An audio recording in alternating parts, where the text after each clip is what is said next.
You've heard the story. Julius Caesar burned the Library of Alexandria. Break time, thousands of years of human knowledge gone in a single night. Break time, Eames, philosophy, mathematics, astronomy, medicine, lost forever because of one man's military blunder. It's a great story. Break time, it's also mostly wrong. The truth about the Library of Alexandria is messier, more complicated, and in some ways, more disturbing than the myth.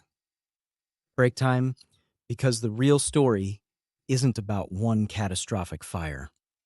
Break time, Eames, it's about how knowledge dies slowly through neglect and political decisions and the grinding of time. The library was part of the Mauseon, the word our museum comes from, built in the early 3rd century BC under Ptolemy I, one of Alexander the Great's generals who took control of Egypt after Alexander's death. Break time. The Ptolemies wanted to make Alexandria the intellectual capital of the world. Break time. They funded scholars from across the Mediterranean to come and live there, paid for their room, board, and research. The library's goal was to collect a copy of every book in existence. Break time. Ships arriving in the harbor of Alexandria had their books confiscated, copied, and the copies returned to the owners, while the originals went to the library. Break time. Ancient estimates range from E to E scrolls. So, what happened to it? Julius Caesar did have a fire in Tai BC during his conflict with Pompey's forces in Alexandria. Fire spread to the harbor and burned some ships. A break time Eames / some ancient sources say books stored on the docks were destroyed. Break time Eames, but books stored on the docks likely means a shipment of scrolls, not the main library itself. The main library survived Caesar. Break time Eames, it was still functioning in the Est century AD. Break time Eames scholars were working there under Augustus. Break time Eames, it was still being referenced in the Second century AD. The library's decline was gradual, spanning centuries, driven by politics and money more than flames. The Ptolemies were generous patrons. Break time Emps, Rome, was not. After Egypt became a Roman province, the funding dried up. Scholars stopped being paid. Break time Ems, the active collection and copying of texts slowed. Break time Ems, without continuous institutional support, a library doesn't maintain itself. The Serapeum, a secondary library in Alexandria, was destroyed in AAAD by order of the Christian bishop Theophilus, who was tearing down pagan temples. Break time Emps, that was real, and it was a real loss.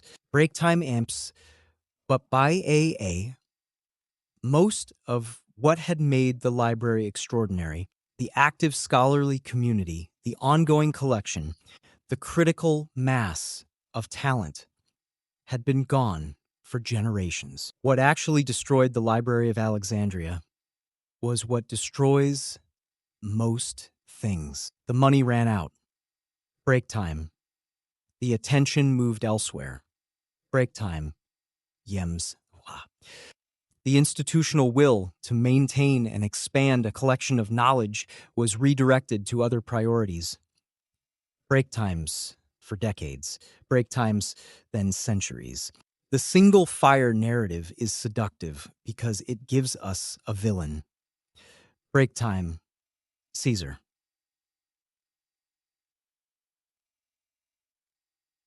Break times, the bishop. Break times, the Arab general. The real answer is that no one was sufficiently to blame. And that's worse. We lost Centuries of Greek scientific and mathematical texts, not because someone burned them in a night, but because no one thought it was important enough to keep copying them. Break time ems, schwach. Papyrus doesn't last forever. Break time ems, scrolls rot. Break time ems.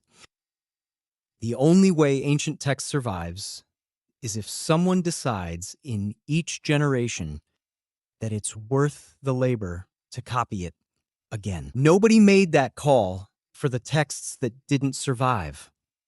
That's a lesson that doesn't fit on a movie poster.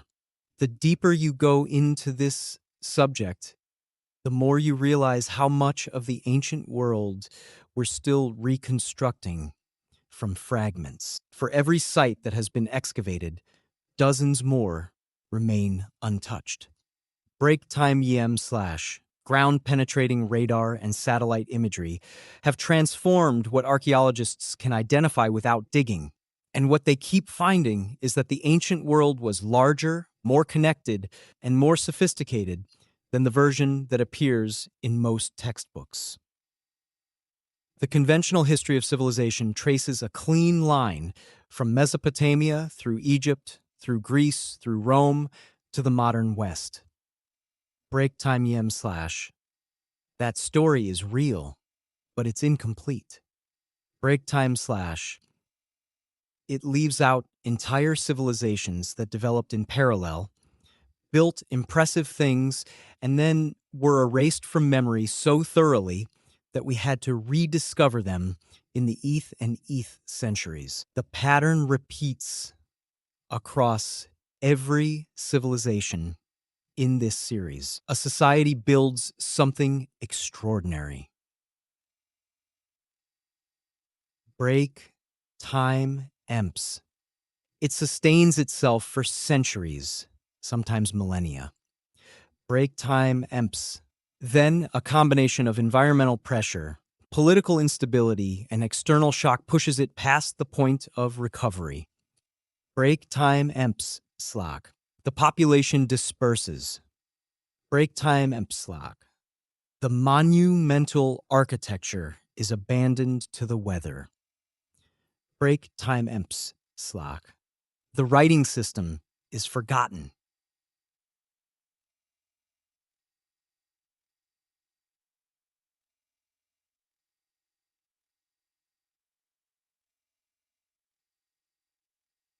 The gods stop being worshipped. And then, hundreds or thousands of years later, a plow hits a stone, or a satellite detects a buried structure, or a researcher notices that a myth mentions a place that no one can find. And the long work of recovery begins. What we know about this civilization today is the product of that recovery work. Break times, the archaeologists who spent their careers in the field, often under difficult conditions in countries that weren't always stable. Break times, the linguists who stared at undeciphered scripts until patterns emerged. Break times, the paleoclimatologists who drilled lake sediment cores to reconstruct rainfall patterns years ago. None of this was inevitable. Break times, the clay tablets at Ugarit survived because they happened to be in a kiln when the city burned. Break times, the linear B tablets at Pylos survived because the fire that destroyed the palace was hot enough to fire the clay. Break times, 100 other archive rooms burned and left nothing. What we have is what chance preserved. And what we're still missing, the literature, the theology, the personal letters, the poetry, the arguments and the love stories and the complaints about bad harvests, is almost certainly larger than what survived. The ancient world was full of people who thought, worried, loved, argued, and built things they hoped would last. Break time IMs / most of what they made is gone. break time IMs slash what we have is a fraction of a fraction. But that fraction is enough to know that the standard story, progress marching steadily forward from primitive origins, is wrong. Break time IMs, complexity rises and falls. Break time IMs, sophisticated societies emerge and collapse. Break time IMs slash knowledge is discovered and then lost and then rediscovered. The lesson isn't that civilization is fragile, though it is. Break time IM slash.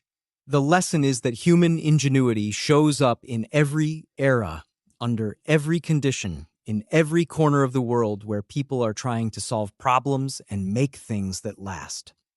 The mounds at Cahokia. Break time M slash. The pillars at Gobekli Tepe. Break time IM slash. The sewers at Mohenjo-Daro. Break time the peace treaty at Hattusa. Break time IM slash. The alphabet that Phoenician merchants scratched onto clay, and eventually, through a chain of borrowing that crossed a dozen cultures over 3,000 years, became the letters you're reading right now. That chain didn't have to hold. Break time M slash. It nearly didn't, several times. Break time slash. But it did. And somewhere under the fields and deserts and jungles of the ancient world, the next discovery is waiting. Break time slash the next tablet in the wrong kiln. Break time slash the next footstep that catches on the edge of something buried. The work is nowhere near done.